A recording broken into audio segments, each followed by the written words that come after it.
Hello, Facebook, and welcome to another session of Chat with the Butterfly, my weekly video series that I'm doing through Facebook and interviewing clients of mine, fellow online marketers, and just trying to help you find out more about online marketing and giving you an opportunity to see different things. I hope you're enjoying it. And so today I have a friend of mine, Lisa Wozniak. She's with Woz Marketing. And the thing with Lisa and I do almost the same thing. We were introduced to each other through our LinkedIn immersion program. More clients, more fun. I'm sure, I must speak for, we recommend the More Clients, More Fun program. So it is one that we have used to spiff up our own skills on LinkedIn. And we were introduced to each other through one of the people because we're in different parts of the country and have slightly different niche clients. So while we are competition in some ways, because we're not going after the same clients, it's co-opetition. And so we can speak the same language. Right, Lisa? Absolutely. I love that terminology. I've never heard that before. Co-opetition. That's fantastic. That's right. It's cooperation and competition put together for a much better outcome for everybody. Co-opetition. Absolutely. Win-win. It's a win-win. We say that in the Women's Prosperity Network. I am a local chapter leader in the Women's Prosperity Network and highly recommend their Wednesday, with the Wow Wednesday calls. There are 2 available. So you can go to the womensprosperityNetwork.com and sign up to get notified of who the next Wednesday call is. They are my time at 8 and 6 in the morning, or 8 in the morning and 6 in the evening. I think that's the evening time.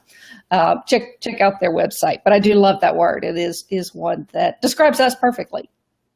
I think so too. It's fantastic. So I'm going to let Lisa introduce herself and tell you a little bit more about exactly what she does. Well, thank you, first of all, Ellen, for having me. This is a lot of fun. I have to admit to everybody out there who's checking us out that this is my first live broadcast, and I have to admit, I'm a little terrified. I've done plenty of video interviews, but they've been on a pre-recorded platform. So there's not a lot of fear in there. If you screw up, you can just kind of rewind and start all over again. And so now, if I make a mistake, it's all out there, warts and all, for the world to see. So bear with me. My name is Lisa Wozniak, and I am the Senior Marketing Consultant for Woz Marketing. And Woz Marketing is a marketing company that focuses on helping private practice owners enroll more clients through online marketing strategies. And when I say private practice owners, I'm mainly talking about medical professionals, mental health professionals, executive coaches, that kind of thing. Everything that would be considered someone who is in private practice, with the exception of lawyers. I don't have very much of a legal background, so I don't feel like I can offer anything in that regard. So not one that fakes it till you make it when you're talking about other people's livelihoods. So I kind of leave lawyers out of the mix there. Sorry about that. The lawyers are kind of their own special breed, so I don't blame you on that one. Trying to catch somebody's their own topics and all, and with private practice, you've got more than enough specialties there to figure out things.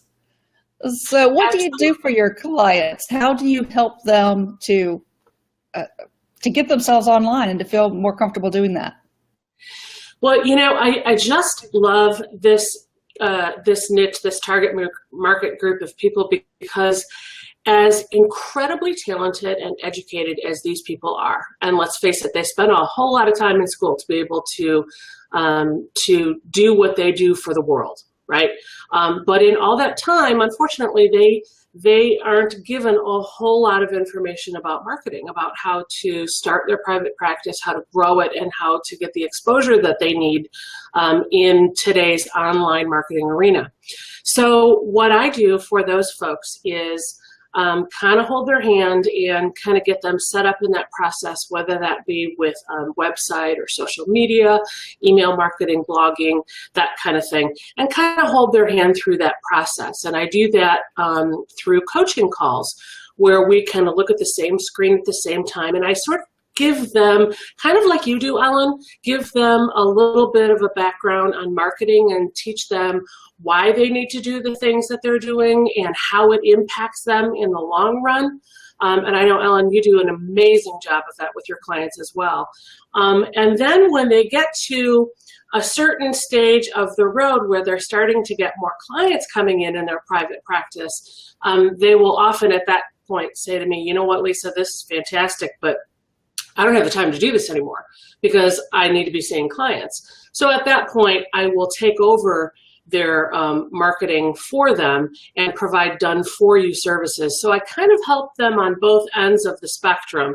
But the thing that I personally find so exciting about the approach that I use is at the point that they've gotten to where they can't handle the marketing anymore because they're seeing more and more clients, at that point, it sort of doesn't matter to me whether they choose me to continue the done-for-you services or not. Although, I mean, let's face it, wouldn't we always like to have more business? But I take a lot of comfort in the fact that I have gotten them so far along the road with their marketing that they understand it and they can manage it. So even if they don't choose me, even if they go to somebody else, someone who is my competition, I know that they know enough about marketing to where they can manage the process. And I don't worry about them getting ripped off from some sleazy marketer that will promise to make them millionaires in 30 days or less. I'm going to get you on the first page of Google, just like that. Oh, I know. Isn't that terrible? Ugh. Yes.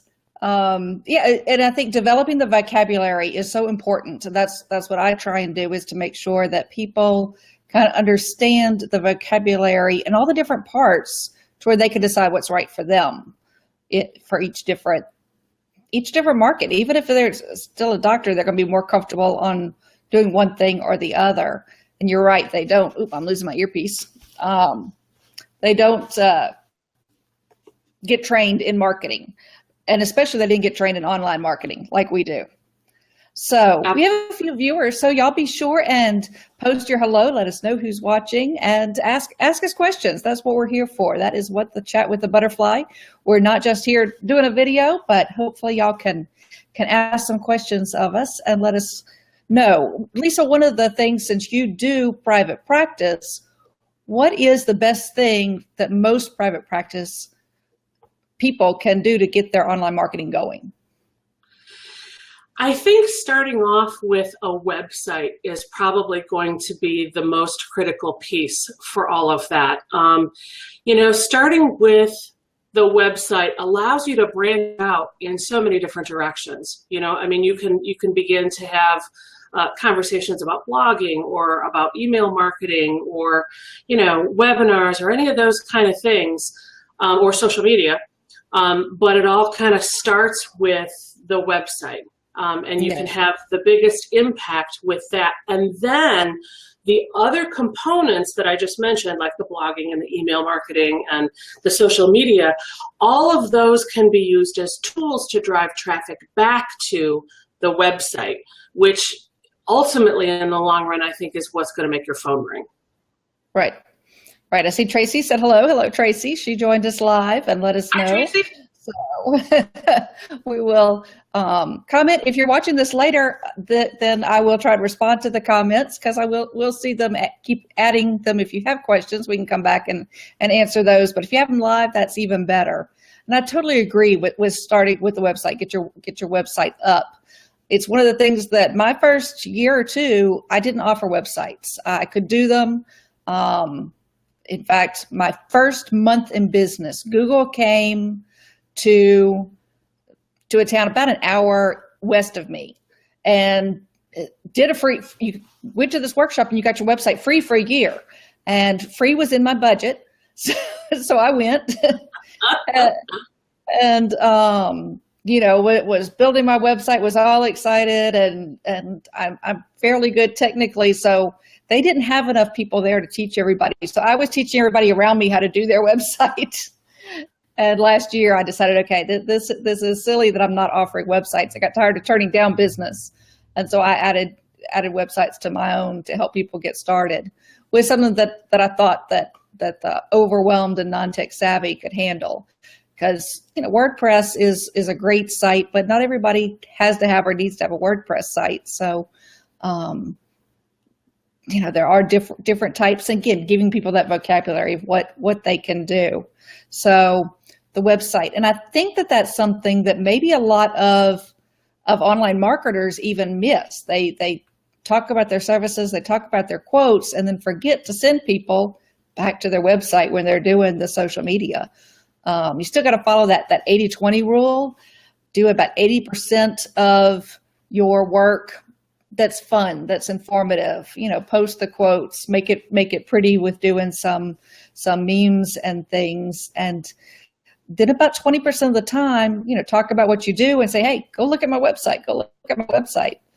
It's all a game. It's the Facebook game. But I was reading just yesterday. They say they changed their algorithm again, doing a couple of things. But as I read through, it's still just common sense approach to, post the right thing, be yourself, be authentic, and that's what Facebook likes and wants. Absolutely. Social media is supposed to be social. Social is the first word there. So.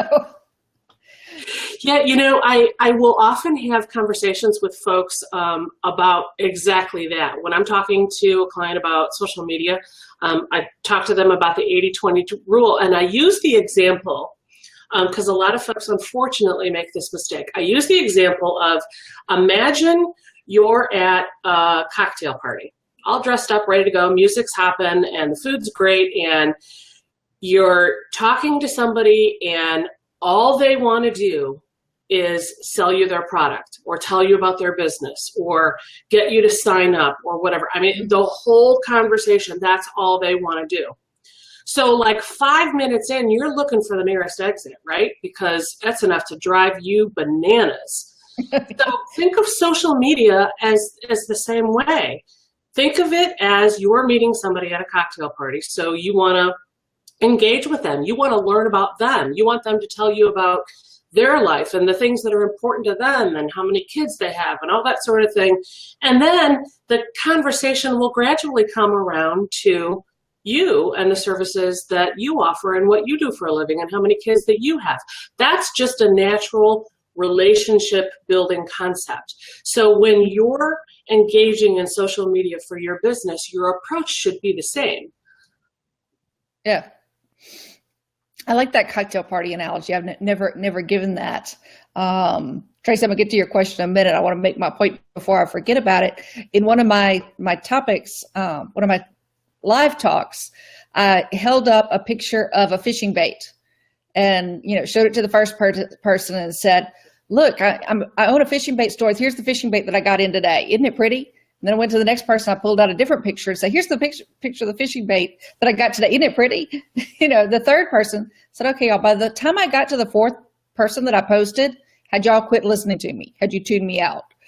And, the fishing bait idea, it's fun to find the images, but it also makes sense that, if you're only putting out your bait, then people tune you out. And if they don't like what you do, they're not going to see what you do on Facebook or LinkedIn or anything. Tracy has a question for us. I like that. I think I'm going to have to steal that one. Feel free. I like it. I'll put Tracy's question up. She needs some help in how to engage with millennials on social media because looking at you and I, we are not millennials. So, and in many ways, I'm very glad I'm not a millennial. I'm Generation X, I think, or whatever it is that we are. Was a fun time to grow up and be a part of. But how do you suggest, and I'm sure that many of your private practice people are going after that millennial, that younger audience that they can serve and have as a patient for a long time?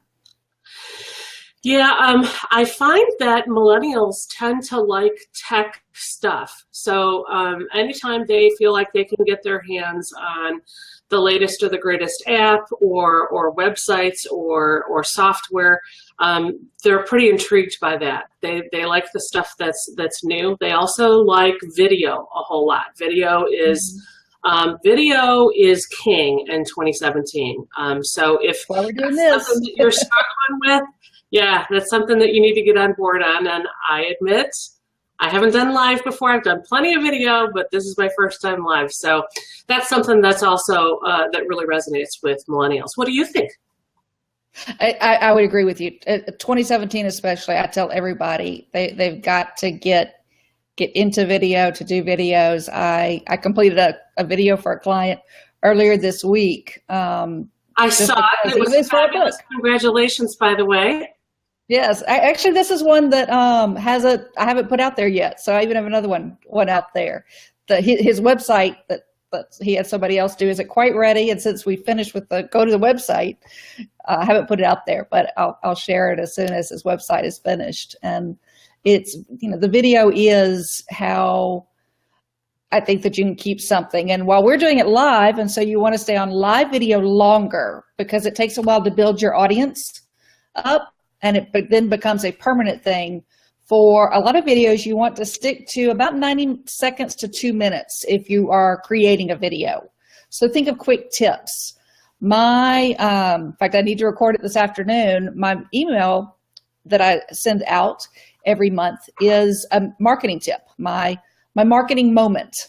And I tell people in a quick, 90 seconds to 2 minutes, a quick marketing tip. You need to be the face of your business. You need to, this month's tip is going to deal with headshots, and I need to take my own advice when I give this tip. So I'll give that little preview here. If you want to hear what I'm not doing right, then sign up for my emails, which you can do on my website, ellenmcdowell.com, and you can get my marketing tip for this week. And it's directed at me because I'm not paying attention to it. Came from something actually. Anna told me something about my headshot, and I didn't believe her until the next time I went to a meeting, and somebody told me what she predicted would happen happened. So, well, I really just want to echo what you had said, because I think it's so important to people looking to get attention from millennials or anybody else for that matter. And we have talked about 2017 is going to be the year of video. Everybody is so busy right now. Everybody is so rushed. If you're looking through your Facebook feed on your lunch hour or LinkedIn or, even the videos that you do on your website, right? Right. People don't have time. Everybody's so busy.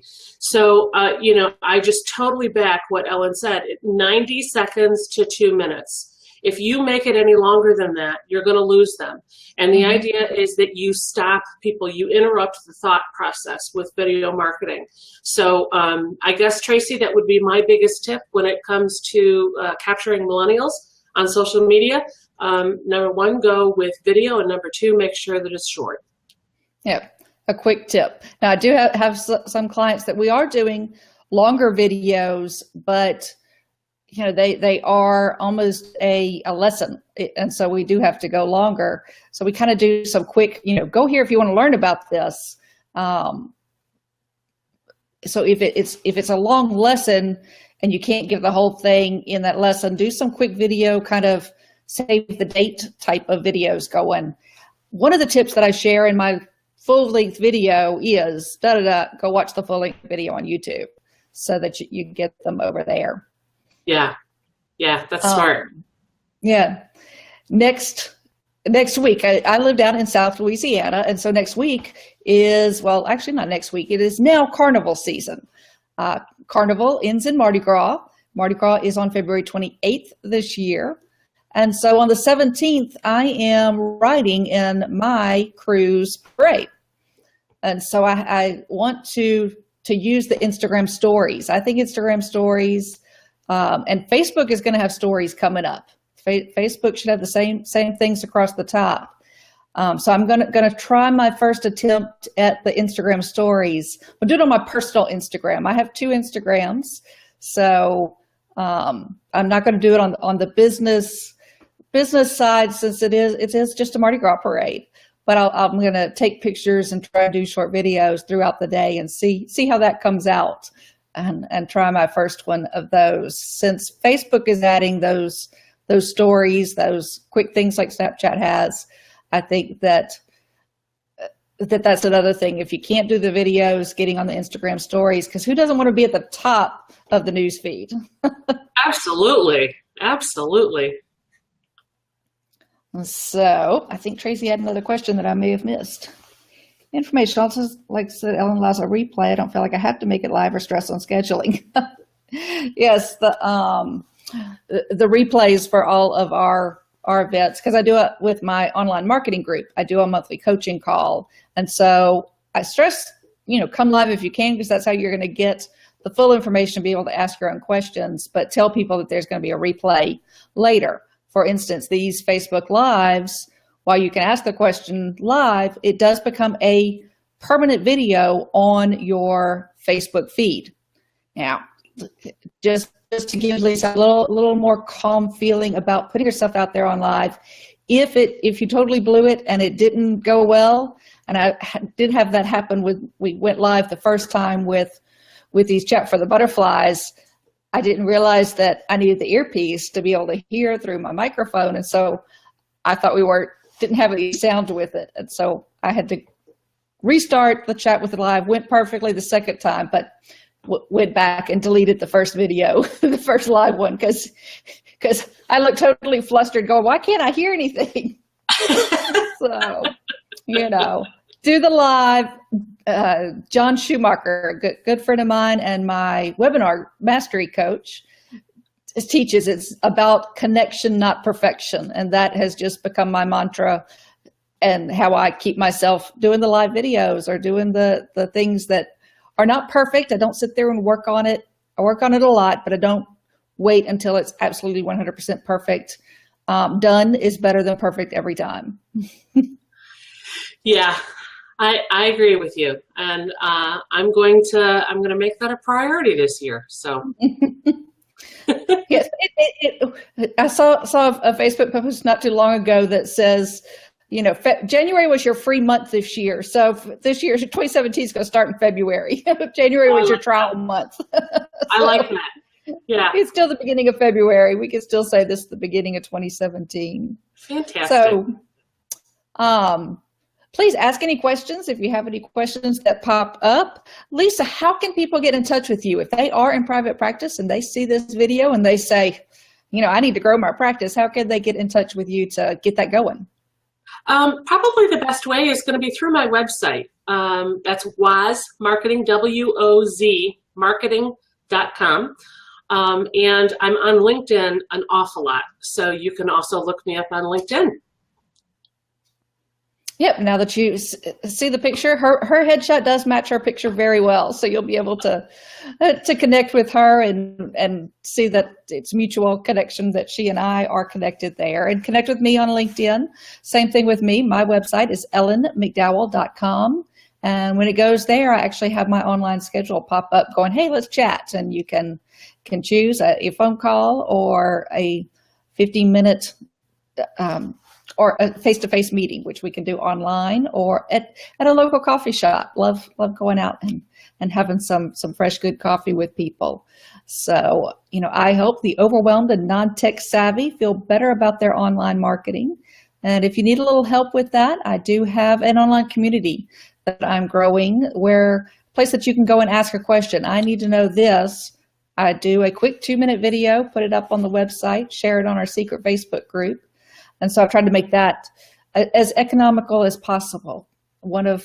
Somebody said, if you don't have people walking away from you, then you're not charging enough. Well, I had plenty of people walking away from me, but I still knew I couldn't go down on my pricing because I was too reasonable to begin with. So I found that I can do it for many at the same time and make it economical for everyone. So, we have been going for about 25 minutes now, and so I think that we have covered everything. I don't see any more questions. Lisa, thank you so much for joining me today. I am happy that I pulled you, dragging the screaming just a little bit into the world of live Facebook. I appreciate that very, very much. And listen, just before we go ahead and close, there's something that we had touched on at the top of the hour that I kind of wanted to go over again for any of your small business owners, Ellen, that are coming to you. I think that the fact that you and I, and probably many others out there in the world as well, have tapped into this concept of co-opetition that you talked about, I think is so powerful. I really do. You know, I was the kind of person that has always hated any kind of networking. It just felt so salesy to me, you know, kind of like corporate prostitution. I never. Last blog post on LinkedIn was very honest about that, and it's very good. So when you connect with Lisa, go read her last long post, because it gives some good tips on networking. But the thing that I have valued out of that is, like, when you and I had connected and we were introduced to each other, and I initially thought, well, we do the same thing. How is that going to work? But I no longer feel that way, particularly when it comes to any kind of networking that I'm doing with people. I actually enjoy meeting with fellow marketers, because not only do I learn something from them, and hopefully vice versa, there's almost never a situation where we offer every single one of our services the same. You know, I mean, you offer services that I don't, and probably vice versa. And there are different target markets that we deal with, and the different ways that we help people. So for all of Ellen's people and any of mine who may be watching this, if you're intimidated about connecting with somebody who's in the same target market that you are, my encouragement to you would be to kind of try and get over that hump and just let your guard down enough to have that conversation, because not only will you be building a lifelong friendship with this person, but you'll learn from them, and you guys will help support each other's businesses. So yeah, that's all I wanted to say. Just had to get that off my chest. That's right. See, that sounds familiar. Where did that come from? Yeah, I know. And I hope he's watching. That's right. Paul, if you're watching, that was for you. Just to reiterate, because yes, I meant to stress that point a little more. When I was setting up an automation part of my email marketing, I wanted somebody to test it, and I had to be able to tell them what I expected to happen and have somebody understand, you know, and be able to say, Ellen, it's not working like you think, which is what happened. Or, well, I got the email, but it was working. I needed somebody who knew the same vocabulary, or who could understand the process I was trying to create.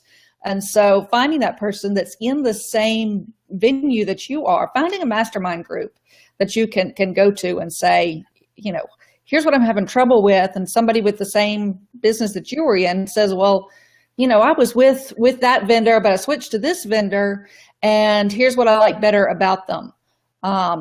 It really does give yourself a leg up, and therefore you're not having to make the same mistakes that they've already learned from. So it is great to get new clients and to network with people who you potentially could work with, or to help other people to get together. But even networking with people who you think do the same thing you do, is you first view them as that competition. Oh, I can't work with her. That they can be a lot of strength building for each other. Absolutely. Yeah. At this stage of the game, I actively go out and seek these kind of folks. You know, not only do we speak the same language, but we can support one another. And, you know, and then the obvious that you had just mentioned, Ellen, you know, I mean, there are services that you provide that I don't. And you're the first person on my list when somebody comes to me for that. I'm like, you know what? I don't do that, but I know somebody who's really great who does. And I appreciate that. And I probably would not take on many private practice doctors. So, you know, you'd be the first person that I send them to, and things that that you do that I don't do, because not all of us, that's why God made both chocolate and vanilla, because all of us do slightly different things, and all of us have our strengths and weaknesses, so we can help our clients. And even if it's just a one little project, here, go to Lisa for this and then come back to me. I feel comfortable doing that, even because I know if they don't come back to me, then you're doing a good job for them, but my client is going to appreciate the fact that I say, hey, that's not my strength. I've got somebody who can do that part of that little project for you, and then I'll help you with the rest of it. And something that is I'm so glad you mentioned that. That is so critical because, as a business owner, no matter what your demographic is or your target market, with services that you offer and then ones that you do not, you're gonna, number one, you're gonna want to be referring them out to somebody that that is really great. Number one. Mm-hmm. But number two, if you've built a relationship with that person, you can refer somebody out knowing that they're not going to steal that client from you. They're going to provide that one service, and then they're going to go ahead and send them right back. Because I don't know if it's happened to you before, Ellen, but I've sent people back out there that have never come back because the other person just went ahead and stole the client. I mean, unfortunately, there are people out there that are like that. So if you take the time and the initiative to build the relationship through any kind of a networking event or however you get connected, take the time to build a relationship with somebody who is in your same target market, because that relationship will pay off in more ways than you could possibly imagine, and they'll actually help you build and grow your business. Yeah, and we want to build each other up, and the world will tell you that women are here to tear each other down or apart or to gossip or bad mouth, and I have found so many business women who are out there just want to support each other that hopefully we're not the exception to the rule. Those people who tear each other down are the exception to the rules. So find somebody that, male, female, but somebody that you can trust to really work with and to partner with. Absolutely. All right. Well, that was just a wonderful conversation. I've so enjoyed this chat with the butterfly. I hope that you have. And we will see you. I do have a chat with the butterfly next week on the 16th. It is going to be with Shannon LeBlanc, who is the Chief Romance Officer with Paradise Vacation Escapes.